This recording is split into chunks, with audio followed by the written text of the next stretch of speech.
Welcome to Vernon, British Columbia. My name is Lori. I'm at the Vernon Riding Club in Coldstream.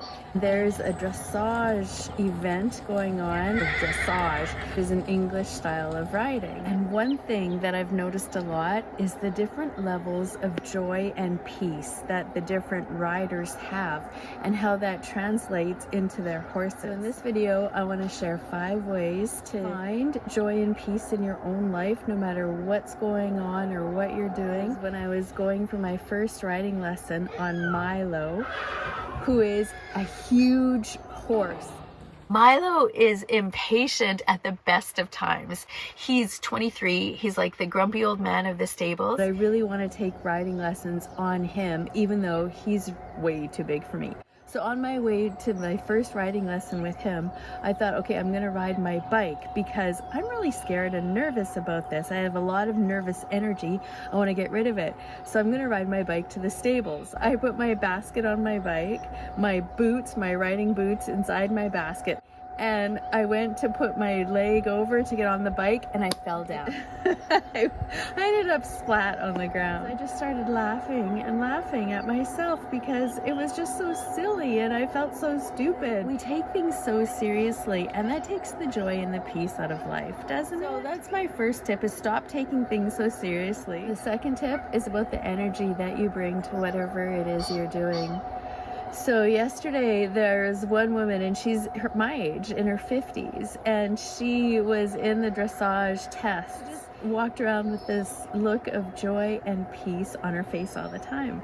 And I mentioned it to her. I said, you know, you always look so happy. And she said, how could I not be happy? I'm at a horse show.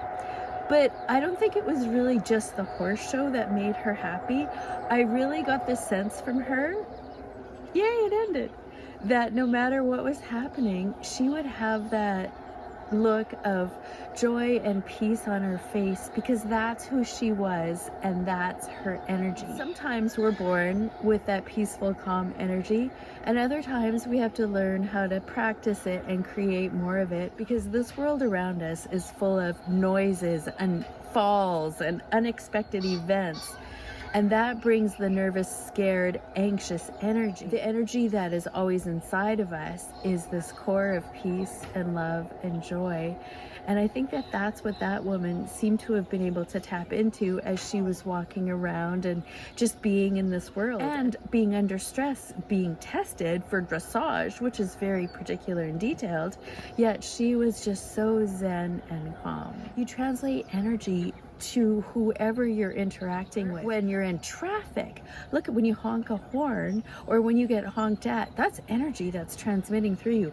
It's angry, frustrated energy, or it could even just be a beep beep, I'm here, don't back into me energy. So the second tip is just to be aware of the type of energy that you are transmitting that's going through you, and also be aware of the energy that's coming off of other people, which leads me to my third tip, and that's choose wisely what kind of energy you're going to allow into your life. Yesterday, I noticed that a couple of people who are on horses that I love have very nervous, anxious, unhappy energy. And even though I wanted to be around the horses, I didn't want to be around the riders. So I had a choice to make.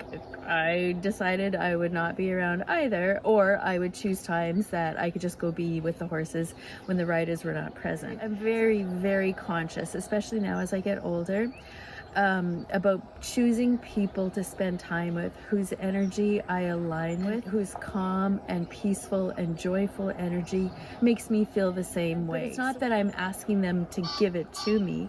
We are on the same wavelength, so our energies are just traveling along the same wavelength, and I want to keep that in my life. So just be very conscious about where your energy is coming and where your energy is going and who you're choosing to be around. My next tip is directly from Milo, who's the horse that I'm taking riding lessons from.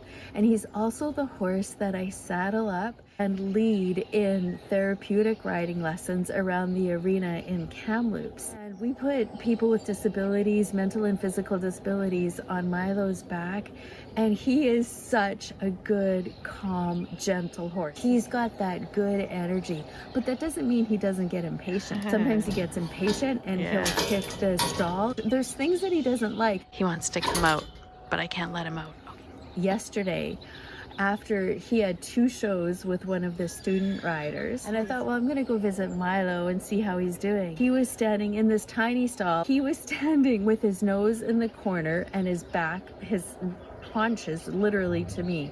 And I called him very softly and I was just like, Milo, what? And he didn't move, not an ear twitch. And I could see his eyes were open. He wasn't asleep. He was just totally, leave me alone. I don't want to talk to you. I just want to be alone. And he knew what he wanted. And that's the next tip. When you want more peace and joy in your life, you have to know what you want and be firm on saying, this is what I want and need in my life right now. Yesterday, in the very small stall, I realized that he really was able to put up his boundary and stick to it.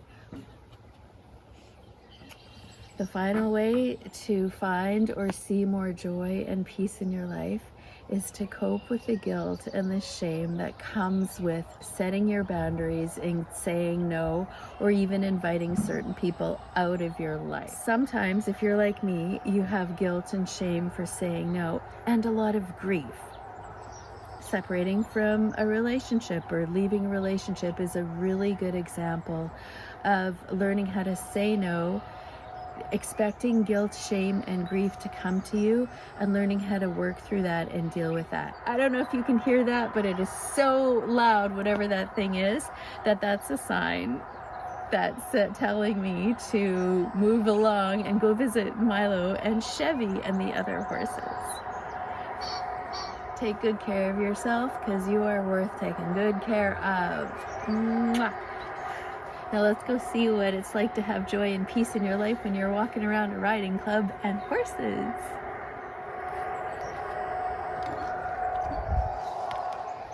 This is the arena where they have their dressage tests.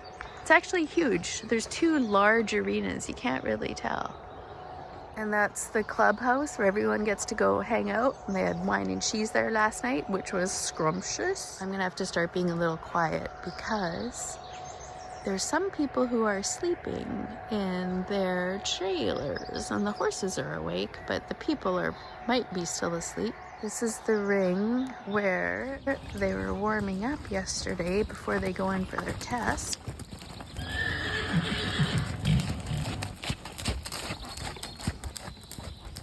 As we go to find Milo and Chevy, I'm gonna whisper.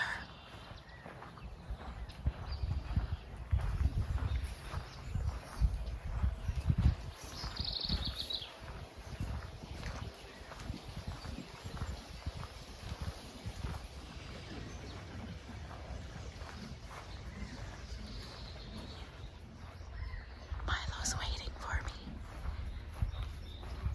Good morning, Milo.